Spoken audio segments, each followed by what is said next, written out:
Dimension of development ہے اس کو ignore کر دیں، اور اس کو جو 5th پلر ہے ایکوٹی اینڈ امپاورمنٹ، اس کے تحت اس میں تعلیم، صحت، پاپولیشن اور ساتھ ہی ساتھ یوتھ اینڈ ویمن امپاورمنٹ کو قومی ترقی کا لازمی حصہ بنایا گیا ہے، اور اس کو ایک ستون کے طور پہ شمار کیا گیا ہے، چونکہ اس ستون کے بغیر ہماری ترقی کی پوری عمارت نہیں بن سکتی۔ آپ سب جانتے ہیں کہ ہم تقریباً 2000 جو ہمارا آخری سینسس ہوا تھا 23 میں، اس میں پاکستان کی آبادی 24 کروڑ تھی، اور اس سے اگر آپ پروجیکٹ کریں تو اب اس سال تقریباً 26 کروڑ پر ہم پہنچ چکے ہیں، اور اسی رفتار سے ہم اگر چلتے رہے اور ہم نے بریکیں نہ لگائیں تو ہم 37 سے 37 to 38 کروڑ پہ پہنچ جائیں گے بائی 2025، اور آپ اندازہ کیجئے کہ اس اضافی دباؤ کا ہمارے وسائل کے اوپر کیا نتیجہ نکلے گا۔ آج جو ہمارے چیلنجز ہیں اس میں ایک بہت بڑا چیلنج کلائمیٹ چینج کا ہے، جس کو ہم ہر سال بھگت رہے ہیں۔ 2022 میں بھگتا، 2025 میں سیلاب آیا، اس سال بھگت رہے ہیں کہ ہائی ٹیمپریچرز تھے، اور ہائی ٹیمپریچرز کے ساتھ کہیں کلاؤڈ آؤٹ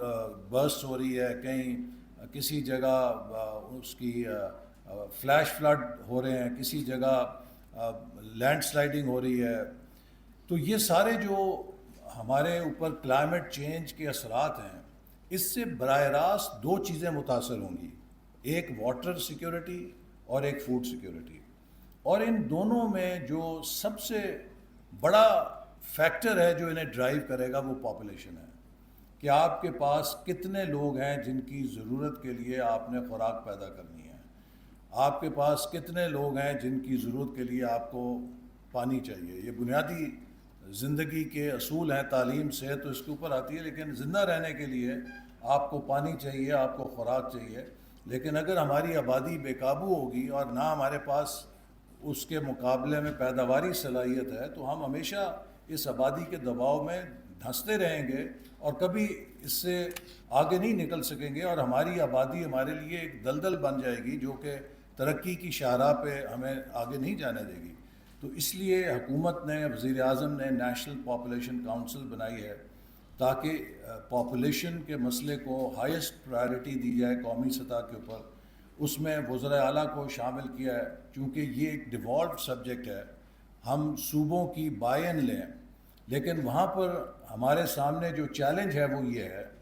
کہ صوبوں کے جو وسائل ہیں وہ 82% آبادی کے اوپر طے ہوتے ہیں، لہٰذا جب NFC فارمولے میں 82%، 82% of your share is dependent on how much population you have, what is the incentive? کیا انسینٹیو ہے کسی صوبے کے لیے کہ وہ اپنی آبادی کو گھٹائے؟ رادر جو صوبہ اپنی آبادی کو گھٹائے گا اس کو تو سزا ملے گی، اس کی اسمبلی میں سیٹیں بھی کم ہو جائیں گی اور اس کے وسائل بھی کم ہو جائیں گے۔ تو لہٰذا ہم یہ دیکھتے ہیں کہ پچھلے 15 سالوں میں جب سے ڈیولوشن ہوئی ہے، کسی صوبے نے، یا نیا NFC ایوارڈ آیا ہے تو کسی صوبے نے پاپولیشن کو گھٹانے کے لیے کوئی خاطر خواہ کارکردگی کا مظاہرہ نہیں کیا۔ تو ایک سطح پر یہ بھی ضروری